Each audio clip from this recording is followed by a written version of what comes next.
حي على الفلاح.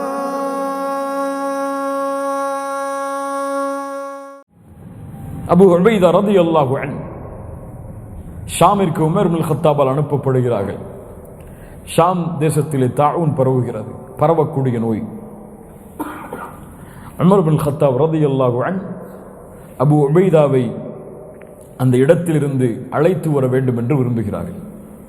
பரவக்கூடிய நோய் இருக்கக்கூடிய நிலையில் அபூ உபைதா அந்த நோய்க்கு ஆள்பட்டு மரணித்து விடக்கூடாது, மதீனாவிற்கு அபூ உபைதாவை அழைத்து வந்து விட வேண்டும் என்று உமர் அவர்கள் விரும்புகிறார்கள்.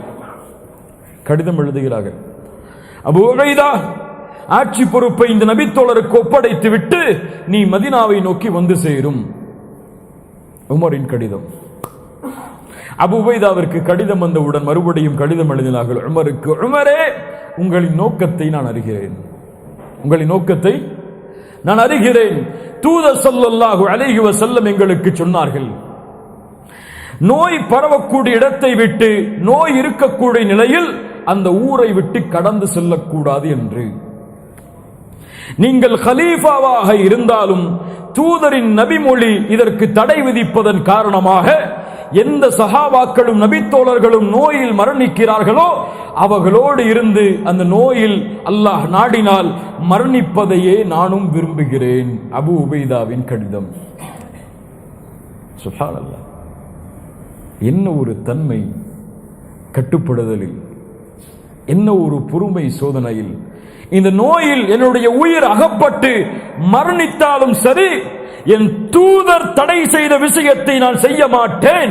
கலீஃபா கட்டளையிட்டாலும், என் தாய் கட்டளையிட்டாலும், என் தந்தை கட்டளையிட்டாலும், என் நிறுவனம் கட்டளையிட்டாலும், என் உலகமே எதிர்த்தாலும் தூதருடைய ஒரு சுன்னாவிற்காக உயிர் துறப்பேனே தவிர அதை மீற மாட்டேன். இது நபித்தோழர்களுடைய வாழ்க்கை. இன்று ஹிஜாப் களையப்படுகிறது, தாடிகள் மலிக்கப்படுகிறது, ஆடைகள் மாற்றப்படுகிறது.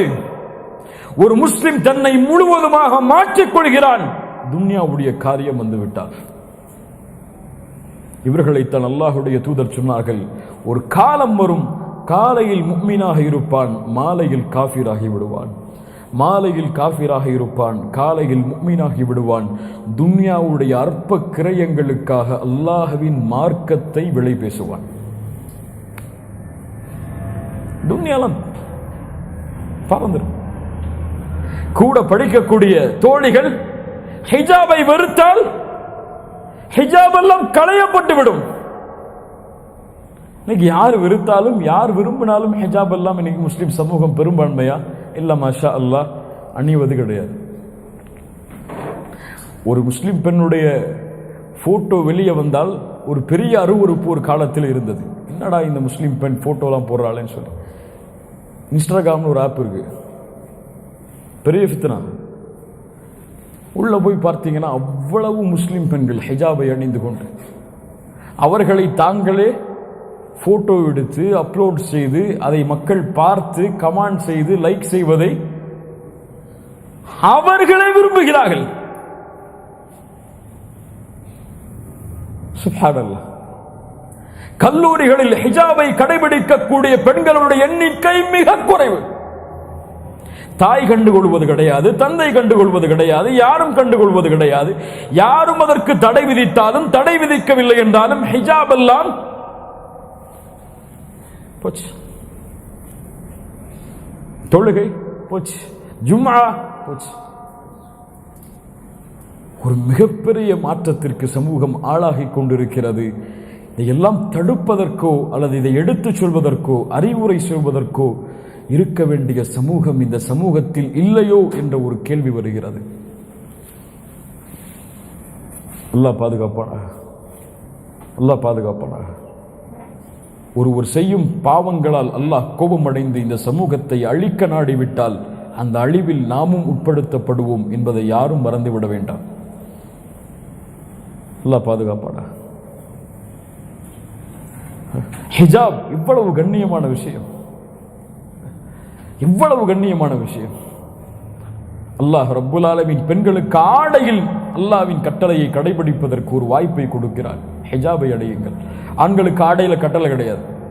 இதுதான் நீங்க அணியணும், இதுதான் அணியக்கூடாதுன்னு சொல்லி யாருக்கும் சொல்ல முடியாது. அவர் விரும்பிய ஆடையை அவர் அணிந்து கொள்ளலாம். அவருக்கு எது பிடிக்குதோ அவர் போட்டுக்கொள்ளட்டும். அவருக்கு இந்த மாதிரி ஆடை தான் பிடிக்கும்னா அவர் போட்டுக்கொள்ளட்டும். அவருக்கு ஜீன்ஸ் பேண்ட் தான் பிடிக்கும்னா போட்டுக்கொள்ளட்டும். யார் தடை விதிச்சா? அவருக்கு விருப்பமான ஆடை அவர் அணிந்து கொள்ளட்டும். ஆனால் பெண்களுக்கு அல்லாஹ் ஆடையில் என் கட்டளையை கடைபிடியுங்கள் என்று சொல்லக்கூடிய ஹிஜாப் இன்னைக்கு பாருங்க சாதாரணமாயிடுச்சு. ஹிஜாபை களைஞ்சு தூக்கி போறதெல்லாம் கல்யாண நிகழ்ச்சியில் வந்தா ஹிஜாப்லாம் கிடையாது. கல்யாண நிகழ்ச்சியில ஹிஜாப் கிடையாது. முஸ்லிம் பெண்கள்கிட்ட ஒன்று கூடல் நிகழ்ச்சியில ஹிஜாப் கிடையாது. 4 ஆண்கள் ஒன்று சேர்ந்துட்டாங்க குடும்பத்தில் சொன்னா மஹரம் எல்லாம் அங்கே கடைபிடிக்கப்படுவது கிடையாது. எல்லா ஃபித்னாக்களும் வீடுகளிலும் குடும்பங்களிலும் தெருக்களிலும் ஊர்களிலும் பரவி வருகிறது, தடுப்பதற்கு ஆள் இல்லாமல். ஆனால் அழகிய முறையில் சொல்லப்பட வேண்டும், கண்ணியமான முறையில் சொல்லப்பட வேண்டும், மன விருப்பத்தோடு அவர்களும் மாற வேண்டும் என்ற எண்ணத்தில் சொல்லப்பட வேண்டும். தூதருடைய ஒழுக்க முறை அழைப்பு பணியில் அதைத்தான் எமக்கு சொல்லுகிறது. உடனே ஒரு பொண்ணு ஹிஜாப் போடலைன்னா நரகத்துக்கு போயிடுவ, நீ போய் அவ்வளோதான் உனக்கு அல்லாஹ்வுடைய சாபம் உண்டாகும் சொல்லி அழைப்பு பண்ணி செய்யக்கூடாது. அது முறையல்ல. கண்ணியமான முறையில் ஒழுக்கத்தோடு பாசத்தோடு நேர்மையோடு அந்த பெண்ணுக்கு எந்த முறையில் சொன்னால் அந்த பெண் விரும்புவாளோ அந்த முறையில் சென்று அழைப்பு பணி செய்து அந்த பெண்ணை அதிலிருந்து காப்பாற்ற குடும்பத்தார்கள் முயற்சி செய்ய வேண்டும். அல்லாஹ் ரப்புல் ஆலமீன் நேர்மையை தருவானாக. இந்த பொறுமையை கடைபிடியுங்கள். சோதனையின் காலம், எங்கு சென்றாலும் முஸ்லிம்கள் சோதிக்கப்படுவார்கள். ஒரு விமான நிலையத்துக்கு போனா முஸ்லிமாக இருந்தால் தோற்றம் இருந்தால் உனக்கு 1 மணி நேரம் இமிகிரேஷன் நிற்க வேண்டிய சூழ்நிலை ஏற்படும். பொறுமையாக இரு. உன் சமூகம் அப்படி பாதிக்கப்பட்டிருக்கிறது. பொறுமையோடு இரு. கோபம் கொள்ளாதே, வெறுப்பை காட்டாதே, அங்கே உன்னுடைய ஆக்ரோஷமான தன்மை அங்கே வெளிப்படுத்தாதே. பொறுமையோடு இரு. ஹிஜாப் அணிந்தால் சோதனை வருகிறதா? பெண்ணே பொறுமையாக இரு. அல்லாஹ் இந்த ஹிஜாபை கொண்டு உன்னை கண்ணியப்படுத்துவான் இந்த பூமியிலும் மறுமையிலும். முகத்தில் சுன்னா இருந்தால் சோதனை வருகிறதா? நிறுவனத்திலோ வீட்டிலோ தொழிலிலோ திருமணத்திலோ பொறுமையாக இரு. அல்லாஹ் ரப்புல் ஆலமீன் இதை கொண்டு உன்னை கண்ணியப்படுத்துவான். உன்னை வெறுத்தவர்களை உன்னை நேசிக்கும்படி அல்லாஹ் ஆக்குவான். அல்லாஹ் ரப்புல் ஆலமீன் நம்முடைய வாழ்வில் இந்த மாற்றத்தை தருவானாக. இந்த நிலைமைதான், இந்த செயல்கள் தான் எம்மை அழைத்து செல்லும் மரண நேரத்திலும் அல்லாஹ்வுடைய கட்டளைக்கு கட்டுப்படுவதோடு. யார் எப்படி வாழ்கிறாரோ அப்படித்தான் மரணமாவார். எப்படி மரணிக்கிறாரோ அப்படித்தான் மறுமையில் எழுப்பப்படுவார். அல்லாஹ்வுடைய தூதர் ஸல்லல்லாஹு அலைஹி வஸல்லம் உடைய ஹதீஸ், இன்னல்லதீன காலு ரப்புனா அல்லாஹு ثم استقاموا تتنزل عليهم الملائكة. யார் ஈமான் கொண்டு உறுதியை அதில் கடைபிடிக்கிறார்களோ மரண நேரத்தில் மலக்குகள் இறங்கி வருவார்கள். அல்லா தகாஃபு பயம் கொள்ளாதே, வலா தஹ்ஸனு கவலை கொள்ளாதே, வஅப்ஷிரு பில் ஜன்னத்தி அல்லதி குன்தும் துஅதுன்.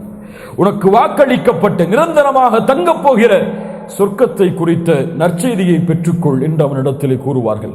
யுஸப்பித்துல்லாஹு அல்லதீன ஆமனு பில் கௌலி ஸாபிதி ஃபில் ஹயாத்தித் துன்யா வ ஃபில் ஆখিরা. யார் ஈமான் கொண்டு நல்ல அமல்களை செய்கிறார்களோ அவர்களுக்கு இந்த பூமியிலும் மறுமையிலும் அவர்களுடைய வார்த்தையில் அல்லாஹ் உறுதியை ஏற்படுத்துவான். பூமியில் எப்படி அல்லாஹ் உறுதி ஏற்படுத்துவான்? வார்த்தைகளில். மறுமையில் எப்படி அல்லாஹ் வார்த்தைகளில் உரிமை ஏற்படுத்துவான்? முஃபஸ்ஸிர்கள் விளக்கம் சொன்னார்கள். பூமியில் அவனுடைய மரணிக்கும் நேரத்தில் யார் இறுதி தருவா இல்லா இலாஹ இல்லல்லாஹ் என்ற வார்த்தையோடு மரணிக்கிறாரோ அவர் சொர்க்கம் செல்வார். இந்த எண்ணத்தை, இந்த நிஅமத்தை அல்லாஹ் ரப்புல் ஆலமீன் அவருக்கு அவர் உறுதியோடு பூமியில் வாழ்ந்தால் அல்லாஹ் ரப்புல் ஆலமீன் கொடுப்பான். உறுதி. கண்ணியத்துக்குரியவர்கள் அல்லாஹ்விடத்திலே கரமேந்தி கேளுங்கள் இந்த உறுதியை.